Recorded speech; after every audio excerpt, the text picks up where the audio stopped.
बालूरघाट दक्षिणी दिनाजपुर से होकर बहने वाली अतराई नदी के किनारे रहने वाले लोग फिर दहशत में। अतराई बांध की मरम्मत की जा रही है और कई हिस्सा फिर से ढह गया। मंगलवार की बात है, पिछले फरवरी में बांध टूटने से हलचल मच गई थी। उस घटना के बाद से ही प्रशासन तेजी से मरम्मत कार्य चला रहा है, लेकिन मंगलवार की सुबह मरम्मत किया गया हिस्सा फिर से ढह गया, जिससे नई चिंताएं पैदा हो गई हैं। लगातार बारिश के कारण अतराई नदी का जलस्तर पहले ही बढ़ चुका है।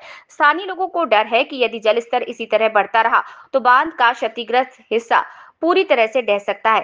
स्थानीय निवासियों का मानना है कि ऐसी स्थिति में आसपास के गांव जलमग्न हो जाएंगे। ভেঙেছিল বহুত মাস 6 আগে ফেব্রুয়ারি মাসে, এবং এই জায়গাটা কাজ হচ্ছে, ঠিকমতো কাজ হচ্ছে না। কাজ করছে, যাও কাজ করছে, সেগুলো হচ্ছে জোড়াতালি কাজ হচ্ছে। আর এই যে কন্ট্রাক্টর এসে এই কন্ট্রাক্টর যে কাজগুলো করছে, সাইডে গার্ডওয়াল করছে, গার্ডওয়ালটা পাইলিং করছে, পাইলিং করে যে কাজ করে কাজগুলো টুকটাক ভালোই হচ্ছে।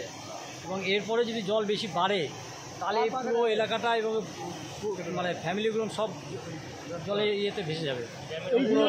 কোন অংশটা ভেঙেছে? ড্যামের হচ্ছে পুরো ড্যামটাই ভেঙে গেছে, মিডিল পোর্শনের সাইডে। আপনাদের কি মনে হচ্ছে যে কাজটা হয়েছে সেই কাজটা কি ঠিকমতো হয়েছিল? না, এই কাজটা পুরো ঠিকমতো হয় নাই।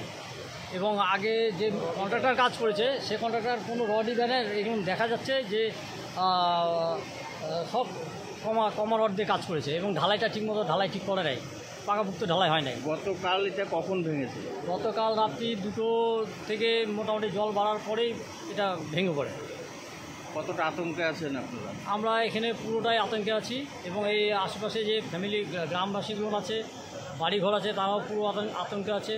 এর থেকে যদি জল বেশি বাড়ে তাহলে পুরো এলাকাটাই ভেঙে চলে যাবে, জলে তলায় চলে যাবে। কী নাম আপনার? আমার নাম সুব্রত ফৌজদার।